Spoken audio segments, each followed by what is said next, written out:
Astaghfirullah. Bismillahirrahmanirrahim. Assalamualaikum warahmatullahi wabarakatuh.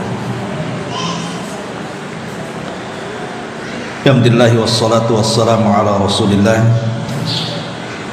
wa ala alihi wa sahbihi wa mawalah wa la hawla wa la quwwata illa billahi wa ba'du.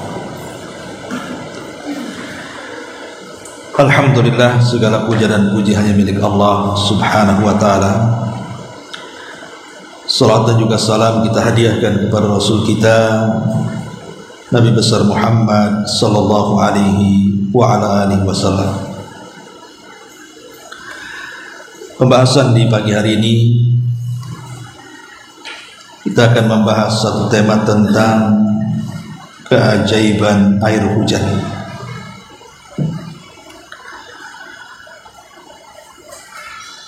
Dalam sebuah hadis dari Anas bin Malik radhiyallahu anhu, beliau menceritakan, kami pernah kehujanan bersama Nabi sallallahu alaihi wasallam. Lalu Rasulullah sallallahu alaihi wasallam menyingkap bajunya. Lalu beliau guyurkan badannya dengan air hujan itu.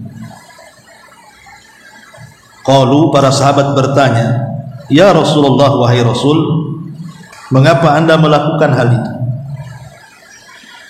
Maka Nabi sallallahu alaihi wasallam bersabda, "Li'annahu haditsu ahdi bi rabbih ta'ala." Karena hujan ini baru saja Allah subhanahu wa ta'ala ciptakan. Al-Imam Al-Qurtubi rahimahullahu ta'ala ketika memberikan catatan kepada hadis yang dikeluarkan Imam Ahmad dan Muslim ini, beliau mengatakan, wa hadza minhu sallallahu alaihi wasallam tabarraka bil matari. Dan ini maksudnya praktek Nabi sallallahu alaihi wasallam yang menyingkap sebagian anggota badannya kemudian mengguyurkan dengan air hujan itu adalah bentuk beliau tabarruk, mengalap berkah dengan hujan. Bahkan kata beliau, lebih daripada itu, bahwa air hujan itu bisa menjadikan sebagai obat. Alasannya, li'annallaha qad sammahu rahmah. Karena Allah subhanahu wa ta'ala menyebut hujan itu dengan rahmat, wa mubarakan, penuh dengan berkah, wa tahuran, air yang suci, wa ja'alahu sababul hayati, dan Allah jadikan sebab kehidupan itu dengan air. Dari sini perkataan Al-Imam Al-Qurtubi rahimahullahu ta'ala, di antara fungsi air hujan itu adalah sebagai obat. Bahkan dikuatkan oleh Al-Imam Az-Zahabi rahimahullahu ta'ala ketika beliau menyebutkan dalam kitab Tibun Nabawi, air hujan itu baik untuk kebanyakan penyakit dan memiliki keberkahan. Kemudian sebagian ulama berdalil dengan surah Qaf ayat 9, wa nazzalna minas sama'i ma'an mubarakah, dan kami turunkan dari langit air yang penuh dengan keberkahan. Kemudian Imam Qurtubi juga mengatakan ketika memberikan catatan kepada surah Qaf ayat 9 ini, beliau mengatakan, wa ruya anna Auf ibn Malik al-Ashja'i marad. Diriwayatkan bahwa Auf ibn Malik radhiyallahu an rahimahullahu taala pernah terasa sakit. Faqila lahu, maka dikatakan kepadanya, ala nu'aliju, maukah kami mengobatimu? Faqala, maka dia mengatakan, "I'tuni bil ma." Datangkan kepadaku air dari air hujan. Fa inna Allah ta'ala yaqul wa nazzalna minas sama'i ma'an mubarakan. Karena Allah Subhanahu wa taala berfirman di dalam Al-Qur'an, dan kami turunkan air dari langit yang penuh dengan berkah. Tsumma qala, kemudian dia berkata lagi, "I'tuni bi aslin." Datangkan kepadaku madu. Fa inna Allah ta'ala yaqul fihi syifa'u linnas. Karena Allah berfirman bahwa madu itu terdapat penyembuh untuk manusia.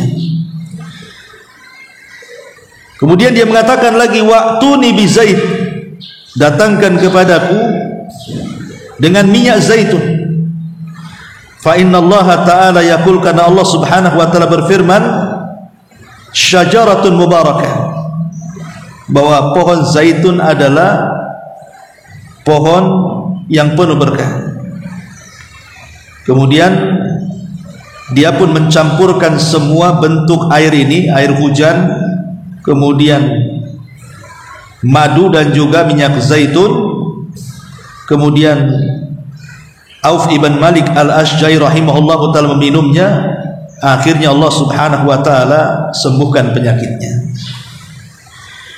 Taib, dari sini ma'asyiral muslimat yang dimuliakan Allah Azza wa Jalla, ada sebagian orang mereka berpemahaman bahwa air hujan itu sebagai penyembuh. Pertanyaannya, apakah memang air hujan itu sebagai penyembuh? Apalagi Nabi SAW apabila turun hujan, beliau sengaja membuka sebagian badannya kemudian disentuhkan ke air hujan tersebut. Dan ini berbeda dengan apa yang kita yakini. Justru kalau hujan itu langsung masuk kan, nanti sakit kepala katanya. Padahal Nabi SAW justru air hujan disentuhkan badannya, entah kepalanya, entah tangannya, pokoknya kenal air hujan kan, sebagai bentuk apa? Mensyukuri rahmat Allah Subhanahu wa ta'ala. Memang menjadi polemik para ulama soal air hujan ini mengobati penyakit, khususnya penyakit sihir. Karena kalau para ulama membahas tentang fungsi air hujan itu, biasanya mereka membahas tentang sihir atau penyakit ain, atau yang bicara soal jin lah, bukan penyakit badan.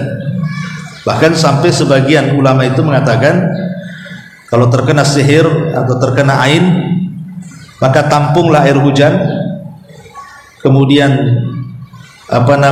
campur dengan madu, kemudian minyak zaitun, kemudian bacakan Quran, kemudian berdoa, dan mandilah sepertiga malam. Di sepertiga malam akhir setelah tahajud mandi dengan air itu. Ada sebagian ulama yang mengatakan seperti itu. Tapi pertanyaannya adalah, boleh enggak kita jadikan air hujan itu sebagai obat? Sering saya ulang-ulang, Bu, dalam dunia pengobatan itu yang harus dipahami adalah 3 kaidah. Dalam dunia pengobatan apa saja harus dipahami dengan 3 kaidah. Yang pertama, bahwa ada obat-obat itu yang dijadikan obat berdasarkan nas, baik Al-Quran atau hadis-hadis Nabi SAW, bahwa itu bisa mengobati. Contoh umpamanya air zam-zam, kan jelas ya. Kemudian juga hijamah berbekam, habatus sauda, minyak zaitun, itu kan jelas ada nasnya bahwa obat-obat ini memang dijadikan obat berdasarkan nas, baik Al-Quran ataupun sunnah Nabi SAW. Lah yang seperti ini mubah, boleh kita berobat. Soal kemudian ada hasilnya atau tidak, itu terpulang kepada Allah, karena tidak semua obat itu menyembuhkan. Kalau memang menyembuhkan, ya takdirnya sembuh kan. Tapi kalau tidak sembuh, ya mungkin Allah memberikan hikmah lain. Tapi kan kita ada upaya untuk penyembuhan, namanya mencari sebab ya. Ini yang pertama. Yang kedua, Ada obat itu tidak berdasarkan nas, memang tidak ada Qur'annya, tidak ada hadisnya, tetapi secara tajribah itu secara pengalaman,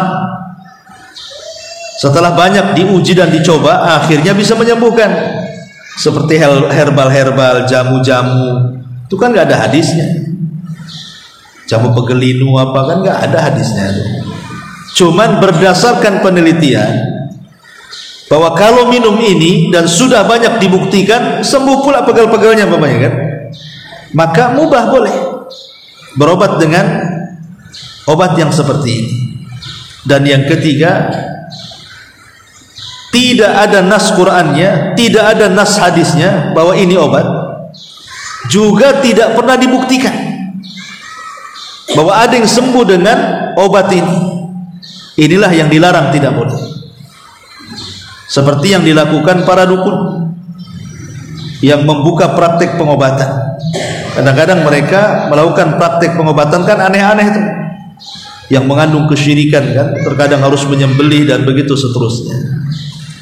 Lah ini 3 kaidah ini berlaku pada semua pengobatan.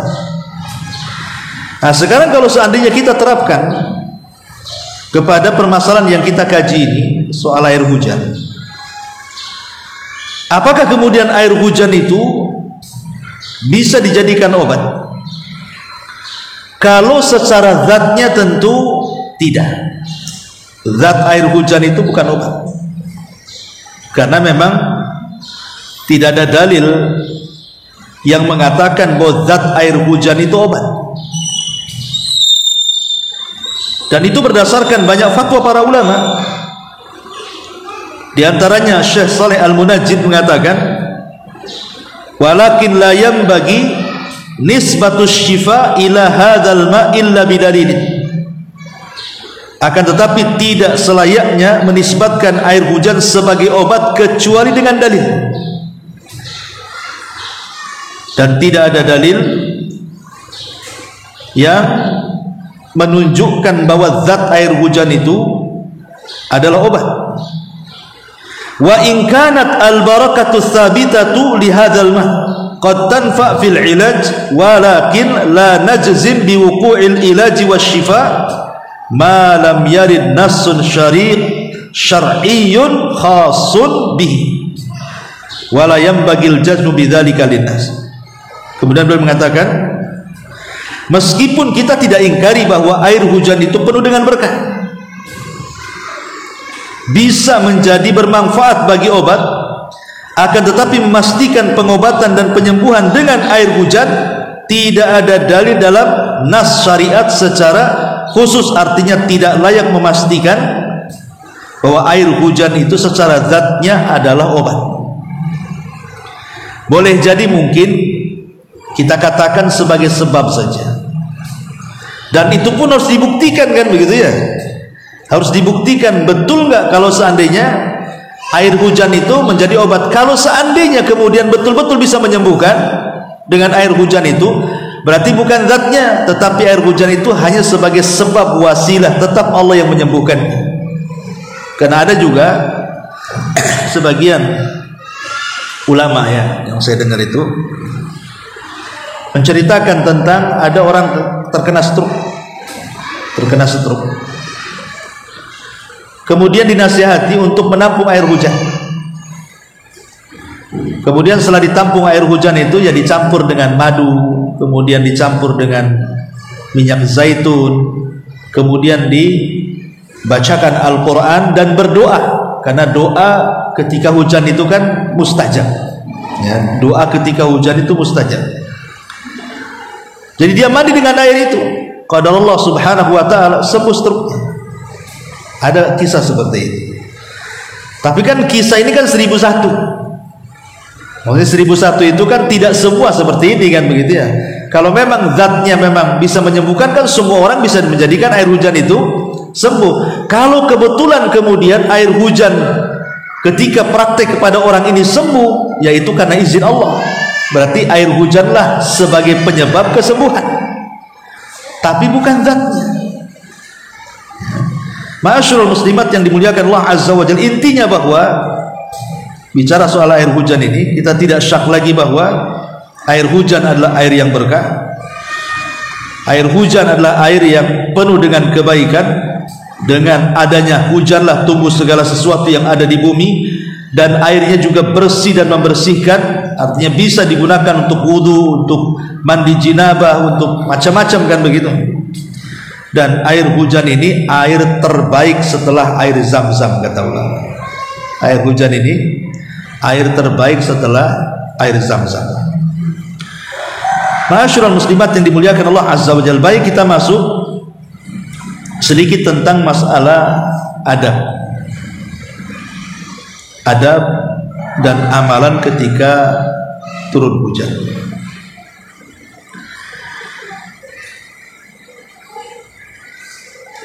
Yang pertama, ketika munculnya mendung. Jadi ibu kalau lihat mendung ke langit, maka terkadang ada yang mendung ini kan mengkhawatirkan, gelap segelap-gelapnya, kan kita pernah melihat, aduh kok mendung kok gelap kali gitu ya. Lah Nabi Shallallahu Alaihi Wasallam apabila muncul mendung, beliau khawatir jangan-jangan akan datang azab.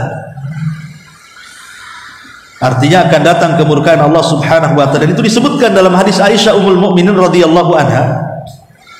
Beliau berkata, "Kana Rasulullah sallallahu alaihi wasallam idza ra'a nashi'an fi ufukin min afaqis sama, taraka 'amalahu wa in kana fi salatin. Thumma aqbala 'alaihi fa in kashafahu Allahu hamidallah. Wa in matarat qala Allahumma sayyiban nafi'ah." Nabi sallallahu alaihi wasallam apabila melihat awan yang belum berkumpul di salah satu ufuk dari ufuk langit itu, beliau biasanya meninggalkan aktivitasnya.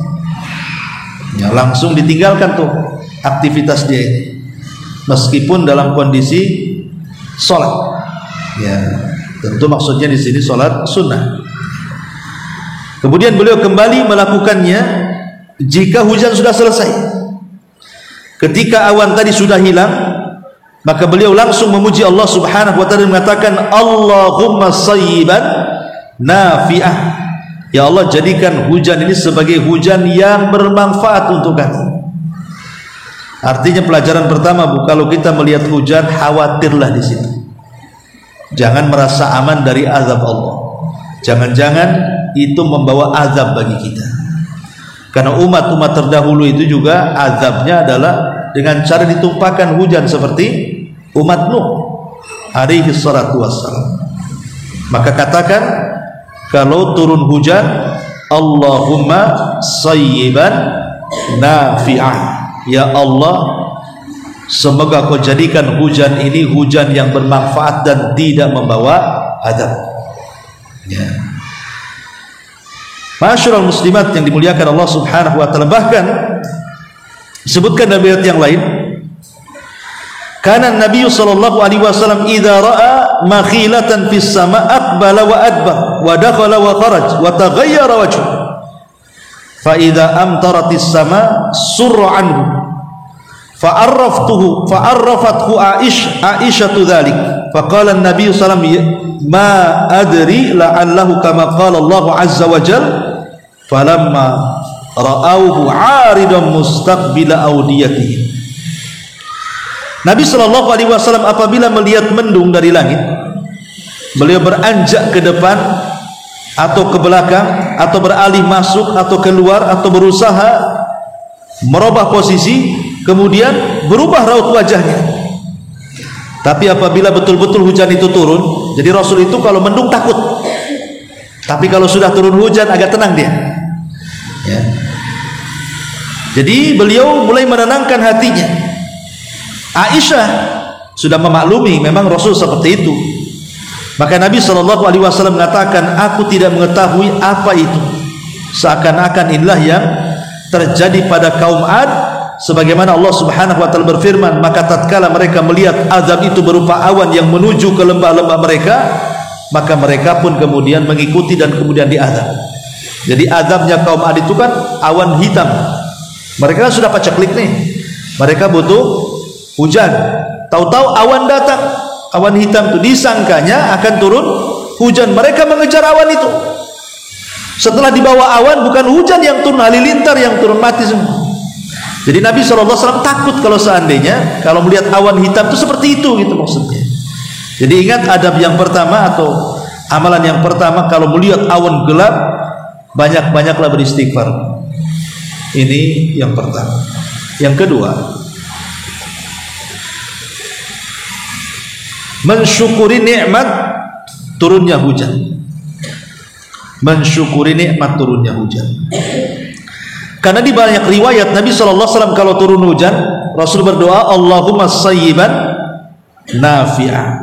Ya Allah, semoga turunnya hujan kepada kami ini bermanfaat untuk kami.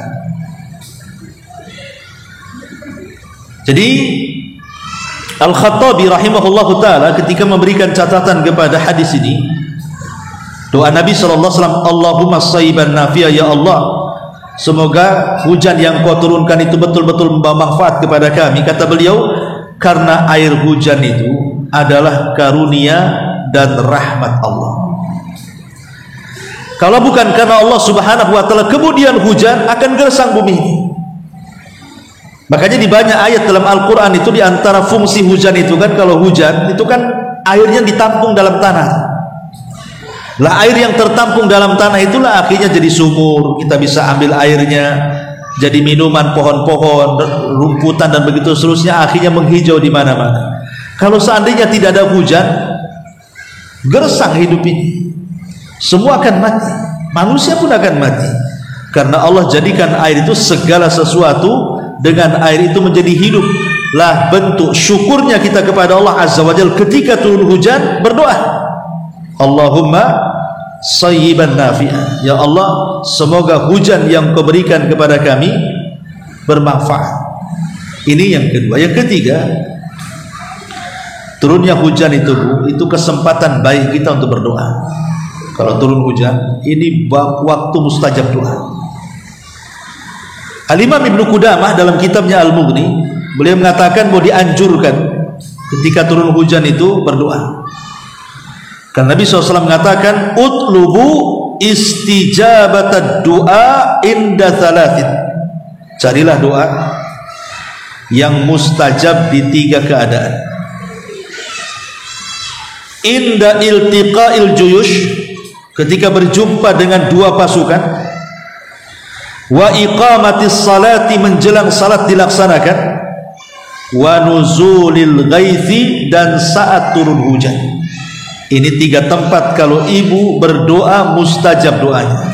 Ketika berjumpa dengan lawan dalam peperangan, ketika salat mulai dilaksanakan, dan ketika hujan mulai diturunkan Allah Subhanahu wa ta'ala. Dalam hadis yang lain, thintani ma turaddani ad-du'a'u indan nida'i wa tahtal matari.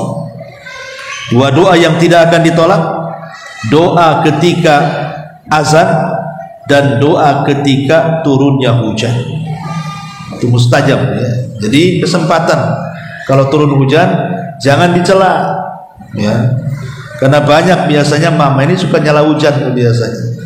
Baru panas sedikit hujan lagi, kapan nih mau jemur-jemur. Lah ini kan aneh, ini kesempatan berdoa di situ. Di tempat lain alhamdulillah, Bu, di Batam ini kan lain dengan kayak di Jawa atau di Sumatera yang tempat lain lah istilahnya kan. Yang kadang-kadang musim hujannya kan jelas, musim panasnya jelas. Di sini kan tidak jelas. Hujan suka-suka, panas suka-suka kan. Dan perasaan lebih banyak hujan kan itu. Artinya kan alhamdulillah kita hidup di sini itu lebih banyak kesempatan untuk berdoa sebenarnya. Itu waktu mustajab itu. Ya. Ini yang ketiga. Yang keempat, apabila hujan ini sangat lebat, anggaplah mulai ini membahayakan apanya hujannya. Udah mulai banjir, angin pula puting beliung di mana-mana. Udah mulai mengkhawatirkan. Ini 1 hari 1 malam kok nggak berhenti kan, sering di Batam kan, 1 hari 1 malam tahu-tahu dengar aja banjir di sana, banjir di sini, atap orang kena angin, macam-macam lah beritanya setelahnya kan. Maka kalau seandainya terjadi hujan seperti ini, ibu lindungi ibu dan keluarga, serta orang-orang yang kita cintai, termasuk juga tempat tinggal kita. Dengan cara apa? Doa. Apa yang bisa ibu lakukan ketika ada angin kencang, hujan terlalu lebat gitu kan, ini membahayakan? Ya bisa berlindung, hanya bisa berlindunglah kepada Allah. Caranya gimana? Allahumma, kita mengatakan Allahumma hawalaina wala alaina, Allahumma alal akam wal jibal wad dirab wa butunil audiyati wa manabitis syajar. Kata Nabi SAW, ya Allah, turunkanlah hujan ini di sekitar kami, bukan untuk merusak kami. Allahumma hawalaina wala alaina, ya Allah, hujani di sekitar kami, tapi jangan kau rusak kami. Kemudian Nabi SAW berdoa lagi, Allahumma alal akam wal jibal wad tirab wa butunil audiyati wa manabitis syajar. Ya Allah, turunkan hujan ke daratan-daratan tinggi, gunung-gunung, bukit-bukit, perut-perut lembah, dan tempat tumbuh-tumbuhnya pohon. Kita minta agar hujannya disebar kemana-mana gitu ya, supaya hidup alam ini. Tapi syahidnya di sini, Allahumma hawalaina wala alaina, ya Allah, hujani sekitar kami saja, tapi jangan merusak kami. Nah, inilah namanya pawang hujan syar'i. Nggak usah datangkan pawang hujan, nah, doa kayak gini saja. Ini yang keempat. Yang kelima, ya tadi mengambil berkah. Dengan cara apa? Ibu mengambil sebagian badan itu dikenakan air hujan. Cara ngambil ngalap berkahnya gitu Bu, kalau ada air hujan, tangan aja gini, biar kena, yang penting sedikit kena jadilah kan gitu. Atau kalau di rumah, di belakang rumah kan udah ketutup semuanya, buka aja jilbab biar terkena ininya, apa, rambutnya. Nanti sakit kepala, itu mitos lah itu. Karena saya dengar di masyarakat, kalau udah ketujuan mandi cepet nanti sakit kepala kan. Hadisnya loh, Nabi SAW membuka serbannya, kemudian sengaja kepalanya kena hujan. Bahkan hujan-hujanan Nabi itu lagi khutbah lagi, coba bayangkan, sengaja Nabi SAW hujan-hujanan, bukan menghindar hujan gitu. Karena hadis Anas bin Malik radhiyallahu anhu mengatakan tadi, Nabi SAW mengatakan, li'annahu hadithu ahdi bi rabbih ta'ala, karena hujan ini baru saja diciptakan Allah Subhanahu wa ta'ala. Makna hadis ini maksudnya adalah hujan itu rahmat yang baru saja diciptakan Allah Subhanahu wa ta'ala. Oleh karena itulah maka Rasul mengambil berkah dari turunnya hujan itu, karena hujan itu adalah rahmat, kasih sayang Allah Subhanahu wa ta'ala. Bahkan disebutkan oleh sahabat Ibnu Abbas radhiyallahu anhu, jadi apabila turun hujan beliau mengatakan, ya jariyah ukhruji sarji ukhruji thiyabi. Kata Abdullah ibn Abbas radhiyallahu anhu, wahai jariyah, maksudnya budaknya, keluarkan pelanaku, maksudnya pelana kudaku, dan juga keluarkan bajuku. Wa yaqul, dia mengatakan, wa nazzalna minas sama'i ma'an mubarakah, dan Allah telah berfirman, dari langit telah turun air yang penuh dengan berkah. Bayangkan sampai baju-bajunya sahabat supaya terkena. Kalau kita kan justru kalau kehujanan sibuk lah kan, sibuk ke tempat-tempat jemuran kan, langsung takut kehujanan, nanti besok tak kering kalau kita kan ya. Tapi kalau sahabat terbalik ya, pakaian kering dikeluarkan supaya kena hujan, supaya pakaian itu dapat berkah dari turunnya hujan itu. Ya ini kan istiadat beliau, tak mungkin satu lemari keluarkan dihujankan nanti nggak kering lagi. Tapi ini menunjukkan bagaimana perbuatan sahabat mengambil berkah itu sampai mengeluarkan bajunya, kemudian sampai terkena air hujan bajunya itu. Kata Abdullah bin Abbas itu, untuk mencari berkahnya tadi. Kemudian yang keenam, boleh berwudu dengan air hujan, karena air hujan itu bukan hanya suci tapi mensucikan. Air hujan itu bukan suci tapi mensucikan. Kemudian yang nomor 7, jangan mencela hujan. tidak boleh mencela hujan. Karena bagaimanapun hujan itu yang menurunkan Allah. Ketika kita mencela hujan berarti mencela yang menurunkannya. Tidak boleh. Karena kebanyakan di masyarakat bukan hanya hujan, kadang-kadang waktu dicela, macam-macam. Orang yang sudah mati pun dicela. Ini kan bahaya. Kemudian yang nomor 8, berdoa setelah turunnya hujan. Kalau seandainya selesai hujan nih, maka berdoa kepada Allah Subhanahu wa ta'ala. Dan jangan katakan bahwa hujan ini datang disebabkan bintang ini dan itu. Karena ada hadis Nabi SAW mengatakan, asbaha min ibadi mu'minun bi wa kafir. Pada pagi hari di antara hambaku ada yang mukmin dan ada yang kufur. Faman qala mutirna bi fadlillahi wa bi rahmatihi. Barang siapa yang berkata telah dihujani kepada kami dengan rahmat dan karunia-Nya, fadzalika mu'minun bi wa kafirun bil kawakib. Itulah yang dikatakan beriman denganku dan kafir dengan bintang. Wa amma man qala mutirna bi nau'i kadza wa kadza. Adapun yang mengatakan kami dihujani karena sebab bintang ini dan itu, fadzalika kafirun bi mu'minun bil kawakib. Maka dialah yang kufur kepadaku dan beriman dengan bintang-bintang. Jadi ibu kalau turun hujan dan selesai hujan, apa doanya? Mutirna bi fadlillahi wa bi rahmatihi. Itu doanya. Mutirna bi fadlillahi wa bi rahmatihi. Kalau mulai hujan, Allahumma sayyiban nafi'ah.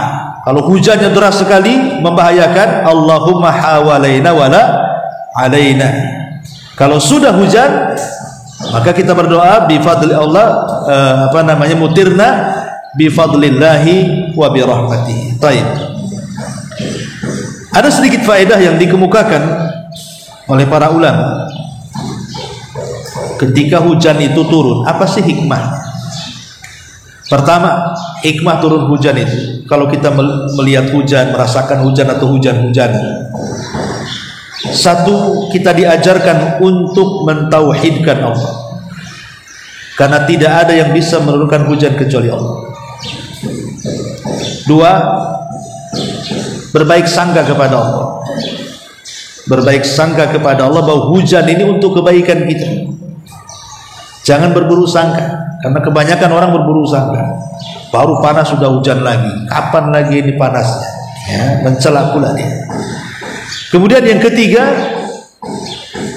bisa mengingatkan akan akhirat. Bahwa di sana ada kebangkitan setelah kematian. Ibu bisa lihat ketika ada lapangan gersang, tiba-tiba seminggu hujan, berikutnya langsung subur, tumbuh rumputan. Siapa yang menumbuhkan itu? Allah. Allah sanggup menumbuhkan negeri yang mati, berarti Allah bisa membangkitkan kita setelah kematian. Kemudian yang keempat, bantahan kepada orang-orang ateis bahwa kejadian di alam semesta ini karena kebetulan. Mana ada kebetulan? Semua peristiwa itu ada yang menggerakkan, ada yang mengatur, ada yang menguasai dan menciptakan. Dialah Allah Subhanahu wa ta'ala. Kemudian yang kelima, betapa kuatnya Allah dan lemahnya kita. Ketika ada hujan deras, banjir di mana-mana, siapa yang bisa menghalangi banjir? Bahkan di negeri kita, di ibu kota, di Jakarta aja, dengan udah triliunan uang itu untuk mengatasi banjir, tetap aja banjir. Karena kita lemah. Allah yang kuat. Ya. Kemudian yang keenam, betapa Allah tidak butuh dengan selain Allah. Allah tidak berhajat dengan kita. Kita yang berhajat dengan Allah. Salah satunya berhajat dengan air hujan yang Allah ciptakan. Jadi itu harus dipahami.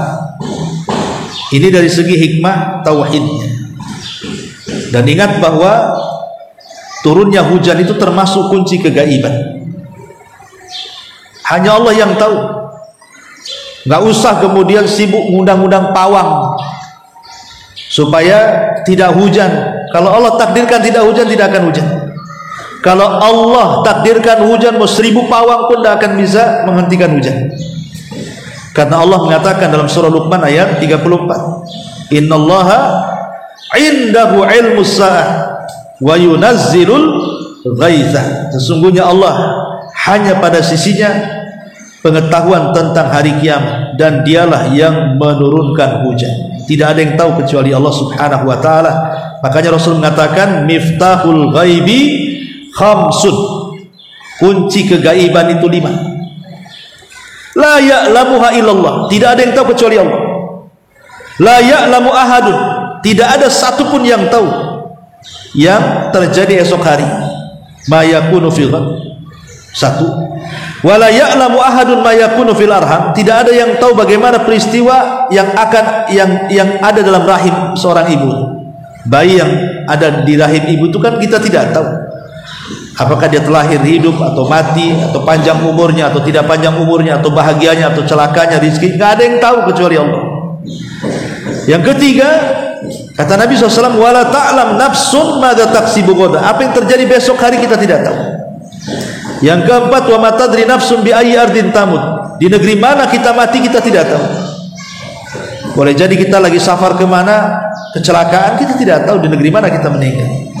Dan yang terakhir, wa ma yadri ahadun mata yaji'ul maut, tidak ada seorang pun mengetahui kapan turunnya hujan. Karena turunnya hujan itu kegaiban. Betapa banyak kita lihat awannya udah gelap, tahu-tahu tak jadi hujan, ya kan? Karena memang pengetahuan hujan itu dari Allah. Kemudian yang harus dipahami bahwa ada malaikat yang bertugas, yang ditugaskan oleh Allah Subhanahu wa taala memang untuk menurunkan hujan, kan itu. Malaikat itu namanya siapa? Mikail. Sebagaimana hadis Nabi sallallahu alaihi wasallam ketika Rasul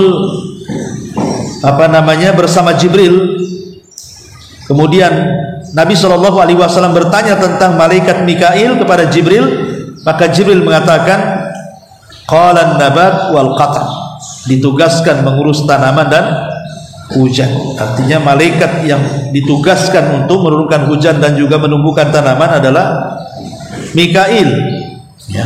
Dan ingat, turunnya hujan loh sudah ditulis Lauhil Mahfuz 500 tahun sebelum Allah menciptakan langit dan bumi, turunnya hujan. Jadi tidak perlu kemudian kita sesali, memang ini sudah ditulis gitu kan. Pokoknya Allah takdirkanlah hujan deras, akhirnya banjir, peralatan kita semua akhirnya rusak, atau mungkin rumah kita naudzubillah rusak gitu kan. Gak bisa kita salahkan hujan. Hujan ini sudah ditakdirkan Lauhil Mahfuz, sehingga kita harus pasrah dengan takdir Allah Subhanahu wa ta'ala. Makanya disebutkan bahwa kita disuruh untuk berlindung dari hujan kalau sudah mulai membahayakan. Tapi kalau seandainya tidak turun-turun hujan, terbalik nih, kita pengen hujan tapi tak mau hujan, udah kekeringan, udah sumur, udah kerong kelinting, udah nggak susah air kan. Maka kalau sudah seperti ini berarti harus banyak istighfar. Kemudian lakukan sholat istisqa, ya. Tapi yang paling penting adalah sebab tidak turun hujan itu karena dosa. Kalau seandainya orang banyak dosa tapi masih turun hujan, itu bukan untuk manusia, itu untuk binatang. Manusianya nebeng saja. Dan itu berdasarkan hadis Nabi SAW. Ya, ketika kemudian orang itu sudah mulai mencegah zakat dan sedekah mereka, kecuali Allah akan cegah hujan kepada mereka. Kalaulah bukan karena binatang, tentu mereka tidak akan dihujani, kata Nabi. Ya. Jadi perbanyak istighfar kalau memang tidak turun-turun hujan. Adapun kalau seandainya ada suara geledek ataupun suara petir, kalau ibu kan hujan tuh ada suara petir. Suara petir ini, Syekhul Islam Ibnu Taimiyah mengatakan dalam hadis yang marfu sampai kepada Nabi SAW pada riwayat At-Tirmidzi dan selainnya. Jadi Nabi SAW ditanya tentang ar-ra'du. Ra'du itu petir. Maka Rasul mengatakan malakun minal malaikati muwakkal bis sahab ma'ahu makhariqa min narin yasuqu biha sahab haitsu syaa Allah. Ar-ra'du maksudnya petir adalah malaikat yang diberi tugas mengurus awan dan bersamanya pengoyak dari api yang memindahkan awan sesuai dengan yang dikehendaki. Jadi ada seorang malaikat bawa pecut api, itulah yang kemudian menggiring awan ke tempat yang akan dihujani. Jadi kalau ada petir berarti ada malaikat yang menggiringnya di situ dengan pecut apinya. Nah, kalau sudah seperti ini, ya maka hujan ini adalah sebuah nikmat. Dan kalau seandainya ladang-ladang kita, sawah-sawah kita terairi dengan air hujan, berarti harus bersyukur dengan cara apa? Keluarkan zakat pertaniannya di situ. Kalau dikeluarkan zakat pertaniannya kan. Karena dulu kata Nabi SAW dalam Sahih Muslim, ada seorang anak muda berjalan di pematang sawah.